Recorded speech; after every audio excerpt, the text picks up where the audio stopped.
Good morning, everyone. I'm Don Zavis, National Sales Trainer and Sales Coach. I want to welcome you to today's installation of Speaking of Sales, the business magazine by salespeople and by business people for business people. And we've got a wonderful show scheduled for you today. I've been looking forward to this. We have David Rogers. David flies drones. We've got Juan Delagado. Roofs Are Hot, which has got to be the best name around. And Julie Festerling, who comes to us from the solar industry. And, you know, this is such a great synergy, and I realized as we were putting the show together and I was getting questions and things like that, it makes such sense for you guys to be together, but I know that I'm not going to do any kind of justice to really, you know, properly explain the synergy. So Dave, do you want to kind of give a quick nickel tour of how you guys all connected up? Sure.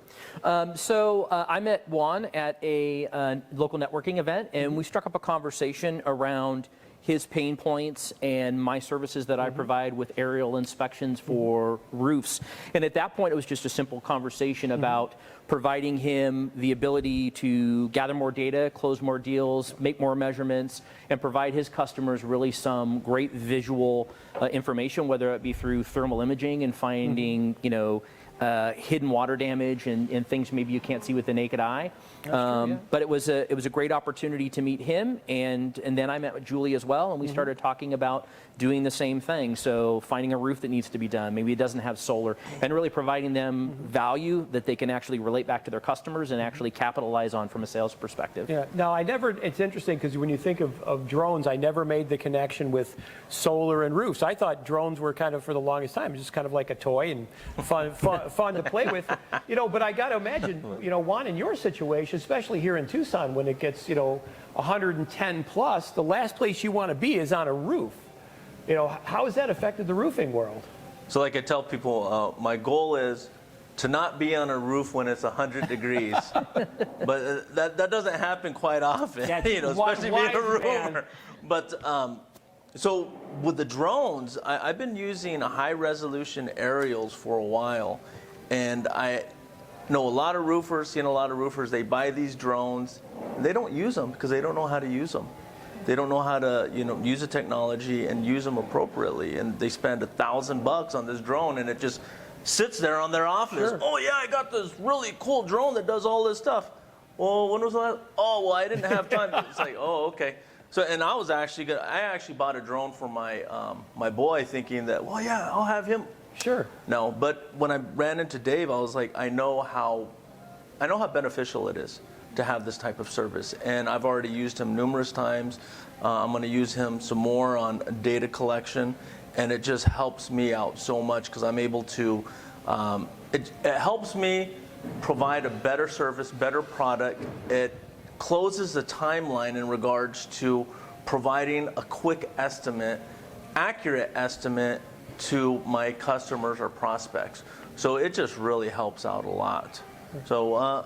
And I love the idea that you'd actually be able to show, you know, a homeowner like myself exactly what the problem is. You would be able to actually show them as opposed to going up. So, you know, to me, again, it's this perfect synergy because it makes nothing but sense. And obviously, Julie, in your world, connecting in the solar, I mean, this has got to be the solar capital of the world. It's got to be Tucson, Arizona. We have what, like 900 days a year of sun? Pretty much, yeah. We live in the Sunshine Belt, so going solar totally makes sense. I mean, depending on a person's situation, but usually it does make sense to go solar. And going back to the drones, Dave and I were talking about how beneficial it is to be able to go into a neighborhood and see who has been installed with solar. Right. Why waste time trying to lead generate? When people have already had solar installed in that neighborhood, but with modern technology where he can see current imagery that shows. Yeah, my software that I use Google Earth a lot of times, and it will show if people already have solar, but some of that's a little bit older. Maybe it's a couple months old, or even up to a year old.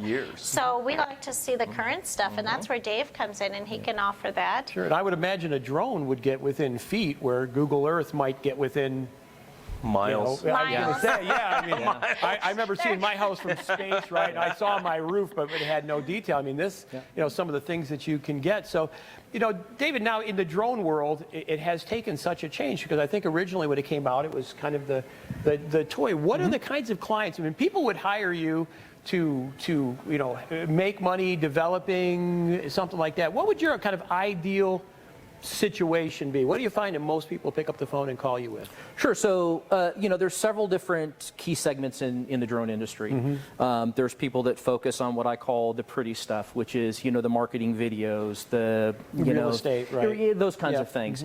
My business is very focused on commercial and industrial customers. So my biggest customers are home builders, you know, land developers. Roofing companies, solar companies, commercial HVAC companies, pest control companies, those commercial and industrial customers that are really looking to accelerate their business to be able to provide their customers quicker quotes, quicker measurements, square footage measurements, distance measurements, right. And actually be able to, when they compete for business. You know, for example, in JD's business, let's say he's competing for a roofing project. He can call me up, I can go fly that roof, and he can actually provide visual images to the customer and a square footage measurement without even having to leave his office if he doesn't want to. Yeah, no. So it really gives them a lot of value, and it speeds up their time to market and putting that quote and that bid into that customer's Sure, hands. and all being salespeople, everything that we go kind of goes through the, you know, how does it save time? How does it save money? How does it make it easy? So let me ask, obviously Tucson gets into the hundreds and tens. That's got to be brutal on roofs. I mean, not only the going up on the roof, which has got to be tough enough to start with, but, you know, how do you manage to create a roof that's going to survive like that? Well, what you got to do is you got to properly evaluate the roof in regards to making sure you put the correct roofing system on it and using the right material, and of course having the right people put it on. And the big thing is the measurements. You got to know, you know, the measurements, and utilizing the high resolution aerial images just really helps out with that. But when it comes to the different roofing systems and materials, there's a lot of different warranties, you know, that you can get in regards to those different, you know, roofing systems. Usually, with the manufacturer warranties, they run between 4 to 40 years. So, you know, it just matters on the type of roofing system and the type of material that you use. And then with the ROC warranty, which is a workmanship warranty, they range between 2 to 5 years. That's traditionally. So you would get a life about how long of a roof here in Arizona? Usually, if you provide proper maintenance for it, you can get up to 20 to 30 years. Really? Yes. So it is a long-term investment. Oh, it definitely is. It's one of the largest investments that you have on your property. One of the big things that I see is a lot of people, they'll start doing work on the interior of their property before they do the roof, and it's like, man, dude, yeah. So it's like, come on, man, you gotta make sure you have a good roof, because if you don't, you get the rain like this, and right now it's busy time for me. I'm just crazy busy, and what you got to do is you got to make sure that your interior, that your investment's covered, and if you don't have a good roof doing that, then man, it's really gonna. You're gonna hurt. You're gonna see it. And actually, I had a gentleman that did that. He bought a commercial building, and he had me go out there and evaluate his roof and give him an estimate. And you know, I did, and I followed up with him. He's like, "Oh no, I'm taking care of this, taking care of that." Okay. And sure enough, when it rained, he called me up in a panic, wanting me to run over there, and which I did. I went over there and helped him out. But it's like, hey, you know, he had a bunch of drywall that, you know, got soaked and fell in and this and that and got ruined. So he had to put more money into it. Sure. So, you know, he learned the hard way. Right. And here in Arizona, I should mention, because a lot of our listeners would be throughout the country, you know, all the roofs here are flat. Or at least the vast majority of the roofs are flat. So now that's a different, you know, I came from Michigan, everything was shingles and, you know, pitched roofs. So when you say you got to worry about a roof, you whip some shingles on and you're good to go. That's not the case here. You've got flat roofs, which, you know, the few times that it does rain, we're certainly going to pool up. But on the positive note, that seems to be the perfect way to install solar. Absolutely. And now if you think of just the money that comes out, so can you share with our listeners if you're considering getting a solar anything, there are some governmental programs that will participate. There are obviously cost savings in doing it. And plus, and I heard tell as I was researching today's session, you can actually make money from this or get money back? Absolutely. Yeah, there are some great incentives right now for going solar as long as the homeowner qualifies for them. So number one would be that key word I just touched on would be you have to be a homeowner. You have to own that property. Now, you could have a mortgage. It doesn't have to be free and clear. Okay. It does not have to be free and clear, but you do have to own the home. Your name does have to be on the deed of that property. Got it. So you can't just be putting solar on somebody else's house. Okay. You can't be doing updates like that on somebody else's property. But as long as you own that home, the federal tax credit right now is 26%, which is 26% of the cost of the system, which can be huge depending on if it's a $10,000 system or a $100,000 system. That's a lot of money. Now, let me ask a quick question. Would that also include like roof repairs to make the solar? And like in the case of Dave, would that include, the diagnostic work to verify? Is it possible to fold all of your disciplines in together? We could, whatever it takes to make that home solar ready. So whether it be some roofing updates that maybe we need to do, or maybe we need to do some electrical updates. Those are the most common things that we need to do to make a home solar ready. So a lot of times we can roll those updates into the solar loan if that's the way they're going, and that way it's all in one contract. And that all qualifies for that 26% federal tax credit. Arizona also has a tax credit that they offer. It's $1,000, and people often say, well, why is it only $1,000? That's not very much. But Arizona is also very generous in the sense that they don't charge sales tax. Arizona is sales tax exempt for solar. Yeah, a lot of people don't know that, so that's huge. So depending where you live in Arizona, that could be up to maybe a 10% savings, whether you live in the city or in the county, whichever jurisdiction it is. That's a huge savings, another 10%. So you can get, just so I understand correctly, you can get 26% of the money that you're investing back. And so if you're paying, and I don't know how the system is, but I'm going to use, so if it's a $10,000 system, you could get over a quarter of it back in some kind of tax credits, and it will now generate money to you, or at the very least reduce your electric bill. So what would a homeowner potentially look at in terms of savings? Is it 10%? Is it 90%? It really depends on the situation, and if they pay cash for the system, then their return on their investment will be a lot quicker.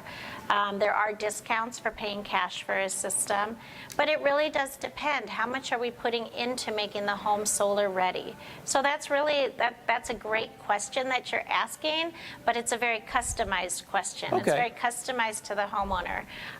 But will they see savings? Most likely they will, as long as they go with a reputable company that designs the system the right size, that the offset, and when I say offset, I'm comparing that to the electric bill that they have currently. What is our offset with that? Are we going to design a system that produces extra electricity that we can now send back to the utility company? So that would kind of touch on what you said about the making money. If you're selling extra electricity back to the utility company for more than what you paid for it, well, then you are making money. So depending whether you pay cash for the system or whether you take a loan out on the system, you're probably over 30 years going to be paying an average of about 5 to maybe 10 cents a kilowatt hour. Over 30 years. Whereas if you stay with the utility company, that same average of what you're buying your electricity from is probably more like 25 to 30 cents a kilowatt hour.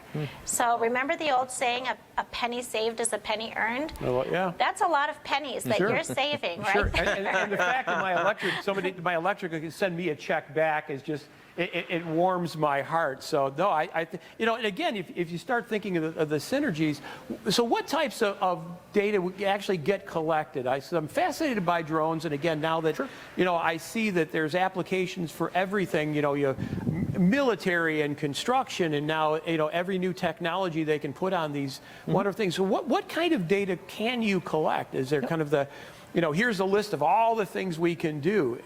Sure. So it's very, there's a lot of things that kind of cross between both industries. So for one instance is, let's say the three of us decided to come onto a project together. Right. We have a homeowner that's looking at solar and needs a new roofing system. So I would be contracted to come in and actually fly that roof. And so I provide JD with the eyes on the roof and give him, not only a video, but very detailed photos. I mean, down to almost even 2 to 3 inches off the top of that yeah, I roof. know. It was amazing, some of the stuff. Yeah, very, very high quality imagery, but then I also fly the drone back out and I can actually give him pitch, I can give him elevation, I can give him square footage, all of those tools that he needs to put together a customizable quote for that customer to develop that roof to be able to go solar. Now, those same square footage measurements also work on the solar side too as well. Absolutely, so when they're yeah. designing the solar system, the panel size, all of that, and they actually have, if they need to see, let's say, they need to see runs back to the utility. Let's say that Sure. the utility isn't mounted directly on the side of the building. I can give them distances. I can show them where they could lay in conduits. All those types of things that having an estimator or somebody coming out, spending an hour to get to the customer site, spending hours out on the site, going back to the office, doing all of that work instead of just saying, hey, here's all the data. You sit in your office, you can design the whole entire thing. Absolutely. And it's as if you're there. Sure. After the installation is complete, now where the value comes from the homeowner or for a business is long-term maintenance and inspections. So through the use of thermal imaging, I can actually see dead cells, bad wiring, dead strings of solar panels. So, you spend quite a bit of money in an investment to upgrade to solar, especially if you're, let's say, a commercial property. Oh, absolutely. And so let's say even if you have 15% of your cells that are bad on your panels or 3 or 4 panels that are dead on the string that you've paid for, now I can go in with a thermal imaging drone once a year and show you every single deficiency there.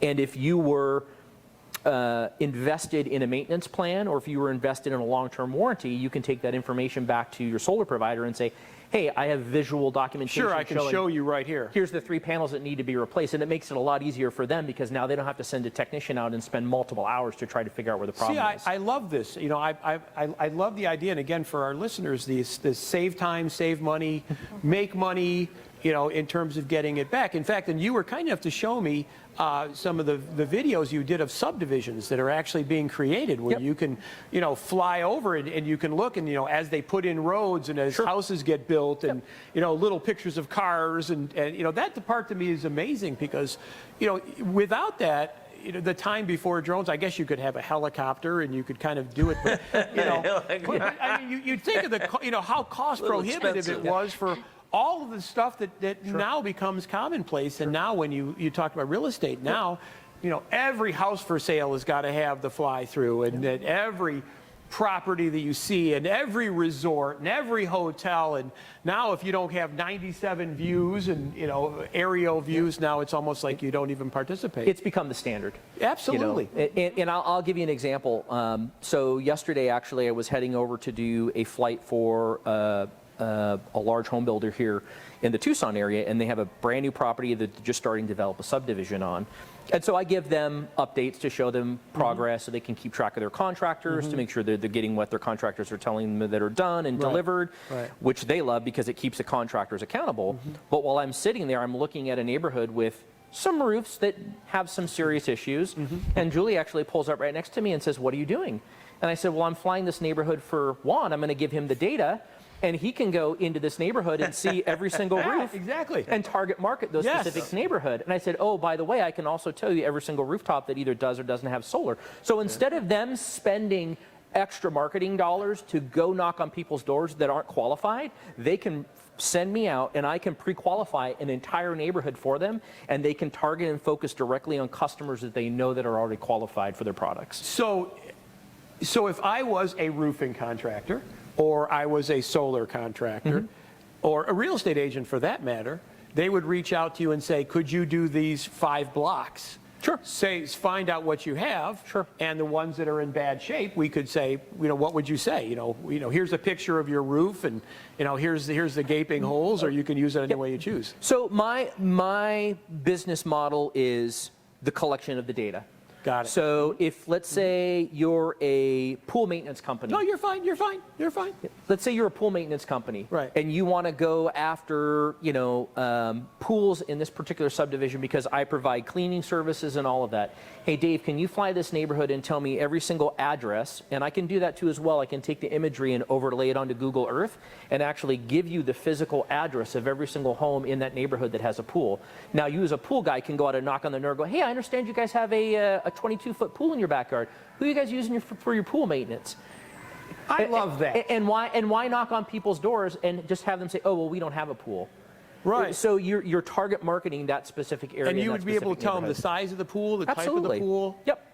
Yep. And- And I give them the imagery, and they can do with it. And you're seeing that from space. Here you go. You own the data. You go do with it what you want to go do. I love that. Yep. Can you tell us absolutely if love it's a that. chlorine pool or a saltwater pool? Yeah, really, exactly. Do you have a hot tub? Do you see me smoking cigars in my hot tub, right? You know, it would be interesting to fly the thermal imaging drone to see if I could see the difference between chlorine. But when that drone cost me almost $14,000, I use that in very, very careful situations with thermal I imaging. would think that I would be extra careful. So, Juan, let me ask you, because now, and I never, you know what, again, it shows, I never even realized that I'm a sales expert. What a wonderful marketing thing. And then I would, it could be for landscaping, it could be for your backyard, it could be for anything, and the information is available, and it's so targeted. So Juan, when somebody comes to you for, and again, you're probably getting inundated right now because of all things. Of all things, The rain. monsoon. Yep, so monsoon. what should people plan for? So they come, they know they need a new roof. Maybe it's been leaking on and off. Maybe they've done some patchwork over the past. What would you suggest as a process? You're talking on the phone. What kind of take us how you would recommend, because you've been doing this a long time, so I'm going to look to you as an expert. What would you tell our listeners if you're thinking about a roof, this is the process you should go to?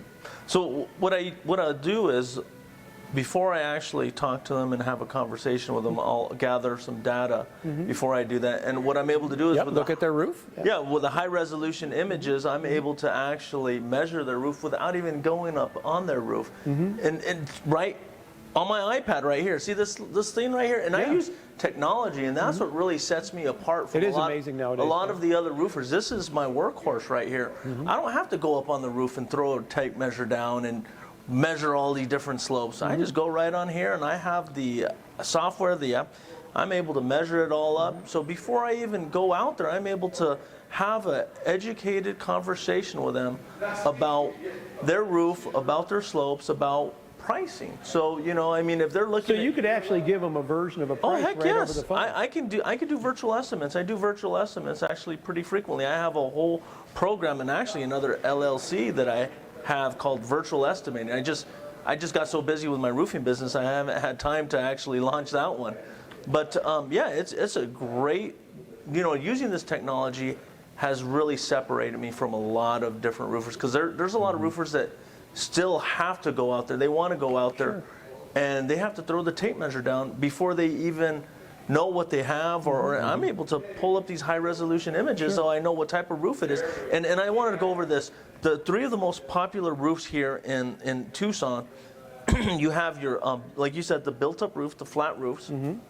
That's a hot mop 3-ply. Right. And then and that's where they put like the vinyl or like a plastic. Well, over what it? we do is we do a hot mop, and then we'll do the white coating. So it's the white coating roof, and that's So one it's of the reflective, most. right? Yeah, the reflective white coating is great for insulation and reflecting the heat, so you don't have a high electric bill.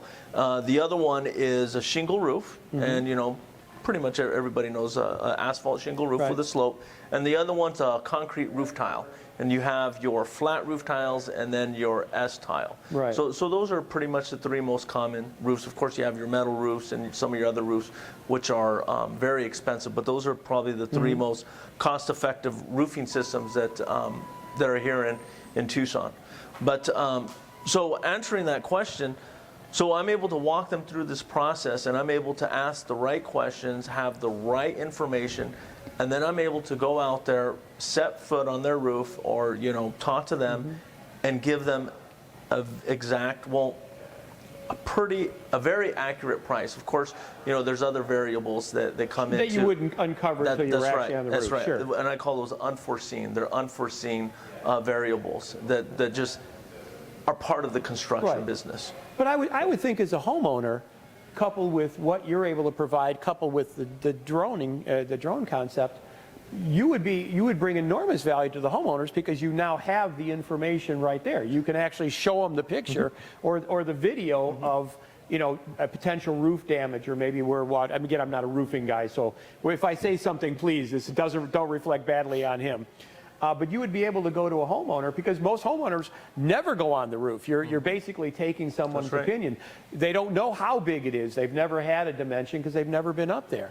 So this opens up a brand new world, because you can give them a price, photos, you see it from space, so to speak, and give them something detailed. So what a great value add. And now that you guys have teamed up with solar, because I would think that you would introduce solar into a lot of the conversations just because it makes so much sense. I think most people know that it's a value, but I think that maybe they aren't going to pick up the phone. They're not going to, you know, hey, I'm thinking about it. But when somebody says, oh, no, come on through. But when somebody picks up the phone and says, oh, by the way, I've got somebody that can bring a great solar opportunity, would you be interested? And to me, that sounds like such a great idea, because I would think that who would say no to that? Yeah. So can I give you a perfect example? Fire away, So this away. is a synergy, and Julie and I, we've been working together for years, and it's great that we got Dave on. I'll give you a perfect example. My father, he's always looking for tax write-off, so he bought the Tesla to get the tax write-off. So he bought the Tesla one year to get the tax write-off, and so the next year, he called me up and he says, "Hey, I need a roof," and I'm like, "Okay."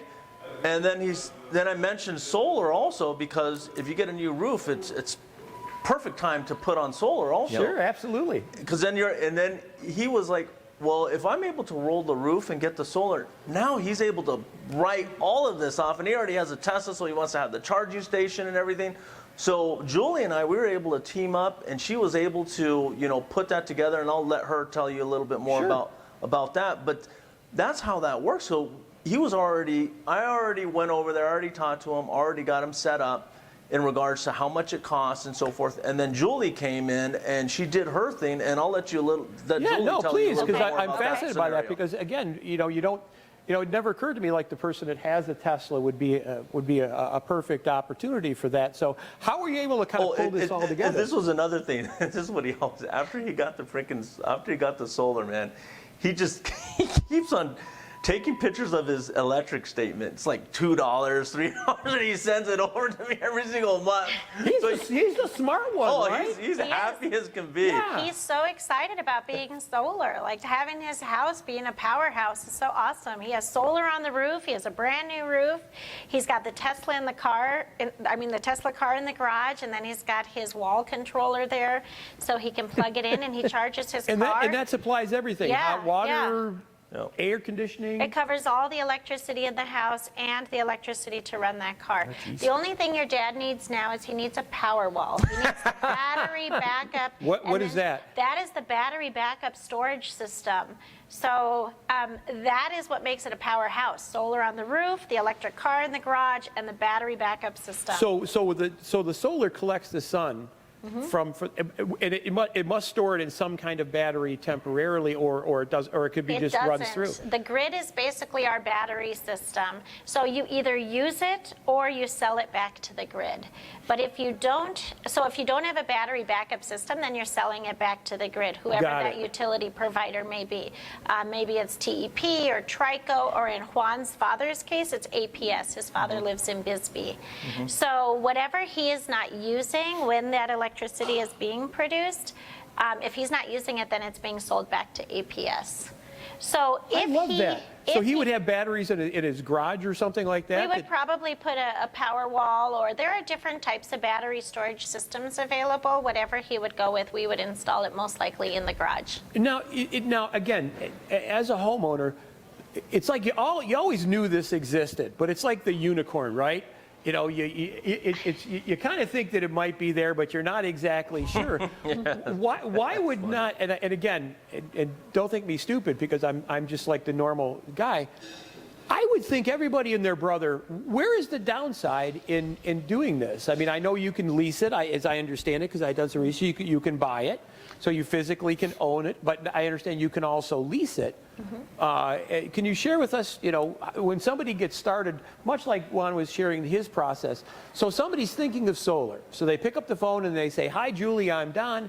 I'm thinking about solar. How do we get started?" I say the first step would be if you could get me a copy of your electric bill. Okay. A current one, preferably, not one from 5 years ago, because Okay. a lot has changed since 5 years Absolutely, ago. sure, yeah. We've had some really hot temperatures, record-setting temperatures. Hottest on record. Well, apparently June was like the hottest on record. Yep, and we've had a pandemic we've dealt with, so Yes. people have been home more, and people are, they're using their air conditioners more, they're using televisions more, PlayStations. People are using more electricity than they used to use. Remember back in the day, Mom and Dad would say, close the door, the AC is on, close the refrigerator. They're not doing that as much anymore. People have become very, very lax. Yes. So the first step would be get me a copy of your most recent electric bill. Okay. What I'm looking on there for is I want to see your name and your address just to make sure we're talking about the same house here. Got it. And the next thing I'm looking at is the graph. On the bill, there's going to be a graph that shows hopefully the last 12 months of The usage. power usage, yeah, I remember seeing those, yes. So I take that information and I input that into my software, and then my software helps me to calculate what size system do we need to offset that. And generally, we don't just want to go with a 100% offset. 100% would be where we are generating enough electricity to cover what you used historically the Got last it. 12 months. So you kind of break out even. We want to go more than even. We want to go above and beyond that, because when you look at your electric bill, flip it over to the back side, and there are about this many, like a whole area there, that many taxes, charges, fees. We call those the junk fees, the Renewable Energy Standard Tariff, the charge to rent the meter, the basic service charge, all of those yes. things. So let's sell a little bit extra electricity back to the utility company so that we also have enough money in the account to cover all of those fees. So we're probably going to go more for maybe 115 to 125% offset. Okay. Plus, like I mentioned, we're using more electricity than we used to use. When you go solar, you become even more lax. You stand there with the fridge open. Don't worry, I'm not paying for it, so I don't care. So people get more lax. You go solar, you just don't care anymore. Something else that we touched on was going solar. It's not just for the tax credits. Yes, people do want those tax credits, and that's why they're rolling the roof into the solar loan to get more tax credit. But it's also a lot of contractors don't offer a loan. There's no way to borrow money from a lot of contractors unless you go and get a home equity loan. And interest rates are pretty high with home equity loans. I spoke with a homeowner the other day. They took out a home equity loan to do an addition to their home. They're paying 12% interest on that. So why not go solar? Put that roof into the solar loan. Interest rates are as low as 0.99% right now. That's that unicorn effect right there, right? And if I could add one thing too, Yeah, when you talk about the unicorn effect, and we've had this conversation before, Julie. So there are some utilities that are not as friendly as other utilities. So for instance, I live in Oracle, Arizona. And the power I'm on is the San Carlos Irrigation District, which is managed and run by the Bureau of Indian Affairs. The BIA will not buy back electricity if you have solar on your home. But when Julie talks about the Tesla Powerwall, which is what we've had conversations about, and having battery backup, which is I'm very interested in, is during the day, I can be storing power in my Powerwall, and then at some point when I decide I want to turn off from the BIA, or if there's a power outage and I don't want to have to drag out my 9,000 watt gasoline generator and disturb the whole entire neighborhood, now I can be using the electricity from the Powerwall to feed my home. So even though technically I'm not selling power back to the grid, I'm still saving because I'm storing power at the high peaks, and I'm using it at my peak need. And I'm also, and where I'm at, we have constant power outages. I mean, this last week alone on San Carlos Irrigation, I had 3 power outages. And so having to drag out the generator, because I don't know how long that power outage is going to be able to have that system just flip over to a battery backup automatically I mean, you never have to worry about being out of power. Right. So there's still advantages for people in those areas where a utility company won't necessarily buy back. And Julie's been very, very helpful in explaining to me how to set that system up, where the cost savings are, all those kinds of things. So, so the interesting thing to me is that it's almost like in your relationship, before I say, let me ask one question. Is there a kind of a relationship between the size of your house and the amount of panels that you would need? So for example, and again, I'm just making this up, for every 1 square foot of house, you need to have, 1 square foot of panels. Now, I know that's probably not the case, but if somebody's looking and saying, I've got a 4,000 square foot house, do I have enough room to put on my panels? Is there some kind of correlation between that, just to share with the listeners? That's a great question, and I get asked that a lot. And I often get asked too, why is my system more expensive than my friend's system? My house is smaller, but yet my system costs more. So yes, the size of the house does have something to do with it. We also factor how many people live in that house. What is offset? Yeah, absolutely, sure, I would imagine, yeah. What are we offsetting with gas? So what are you powering in your house with electricity? So going back to that electric bill, that's the most important thing, is we're looking at that historical usage. We want to see those 12 months, what have you used? And that way we know exactly how to offset it. But that brings up another point. We have so many people buying new homes, and they buy this new home, and the next step is you need to pick your electricity provider, right? Do you get to pick your electricity provider, or do we just didn't. hand you somebody? No, it was like, this is it. This is who you have here in Tucson. Sayonara, there you go. You pay what they tell you to pay, right? Yep. Well, guess what? There is a better way to do it. Yes, you have to connect to them. You have to be connected to the grid. If you live in a dwellable structure, you have to technically be connected legally. You have to be connected to the grid. But you can supplement. So why not go solar and then offset the majority of that fossil fuel provided electricity? Go with the solar. So with that, we do take into consideration, what is the square footage of the home? How many people are going to live there? What is their usage going to be? Is it going to be normal usage? Maybe they're going to use more, maybe they're going to use less. A popular question I ask is, where do you like your thermostat to be? Are you like a 78 degree person, or are you more like a 64-degree person? Oh, no, Mrs. Zavis likes it chilly. We wear a hoodie in the house. You wear a hoodie, there you go. So you're going to use a little more electricity than probably somebody else in that same square footage home. So I do have estimation software where I can type all that in. What is the square footage of the home? How many people are going to live there? What is the efficiency of the home? Is it poor? Is it normal? Is it extra efficient? Different builders build different homes with different materials. So I take all of that into consideration. So especially if it's a new build, I'm looking at who that builder is. If it's maybe a tract home, those builders have reputations. Energy efficient homes versus not energy efficient homes. You probably know who some of those builders are. Who well, I would imagine if you could fly around the top and you could just look with your heat seeker, right? See all the red roofs as compared to all the blue roofs. You'd be surprised how many times I do that. I mean, especially me and Juan were just out at one of his customers the other day that had a water leak through the roof, and we were actually able to use the thermal imaging drone and actually see where the water ingress was in the house. And matter of fact, the homeowner was here today. As a matter of fact, one of the gentlemen that works for you. And so I actually showed him the live thermal imaging video of his home, and I could show him, say, look, here's the spots that one is fixed for you where you're more energy efficient. Here's the spots where you're not energy efficient. Here's the spots where you have maybe some possible long-term water damage. Here's all of the roof beams in your house. These are areas that you need to look at. So yeah, you can definitely do all of that with thermal imaging. And I think the one thing that I've just, being an outsider, just hearing all you talk, is the diagnostic. I think myself as a consumer, especially, coming from Michigan, we never went on the roof. If there was a leak, you hopefully found somebody reputable, and they would go up in your attic, which I never went in. They would go up on the roof, which I never went in.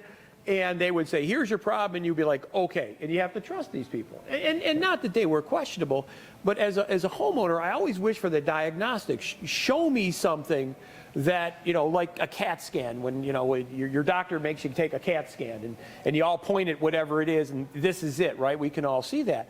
And whether it's your software for the roof or your technology, certainly in the case of the drone, you can make a very well-informed decision that is the best value for the money, which might be an improved roof, right? Getting a better roof might be a better quality than just a quick patch job, or in your case, if I was a developer or a builder, or even a roofer, to be able to use the technology to look and see exactly where the problem was, and then to be able to show them the top of your house and say, here's your house, and kind of here's where the things would go. Because I think maybe one of the people might think, I think they look really cool. I mean, I'm a product of the 60s. That's like beyond high tech is, panels on your roof. How cool is Jetsons is that?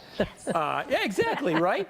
Or maybe, where the direction, well, no, that was a cool thing, right? I mean, when you were young, I mean, it's like, wow, technology. The more panels, the better. I'd want panels on the side and, on my car and in every place. Yeah, I want so much, more power. I just get jealous. Like yesterday, so I have a big F-150 V8 truck, brand new, great work truck. Right. I love it. But it's old school technology, combustible, gas V8 engine. I'm from Detroit, trust me. Julie pulls up next to me in her beautiful Tesla, and I'm going. I mean, my truck's brand new, but still, that's a pretty sweet ride. Being in solar, she has to have a Tesla. That's a pretty sweet ride. I have solar in my house. I Exactly. Drive an electric car. You have to, the but I do. Powerwall's coming next. I'm going to be that powerhouse I talked about. I'm telling you. Hey, and Ford F-150, they're coming out with the Lightning, right? Yeah, I just like the electric. I just like the loud V8. Yes. And I think it was Ford that said, what was it, 6 or 8 That's months tough. ago, that Mainly in was it 2035, it's going to be all electric. So I think clearly you are the future. I think electric clearly is the future. And I think the ability to share with a consumer specifically what's going on, where it goes, how it goes. I think everyone has a great deal of suspicion now because, with the internet, one button, you can get all the answers to all your questions. And I think as a consumer to be able to say, and fly literally to within inches of a roof problem or, a solar issue or a leak or damage or whatever it is, or if I was a contractor or a builder that was having an issue, to me that technology is the future.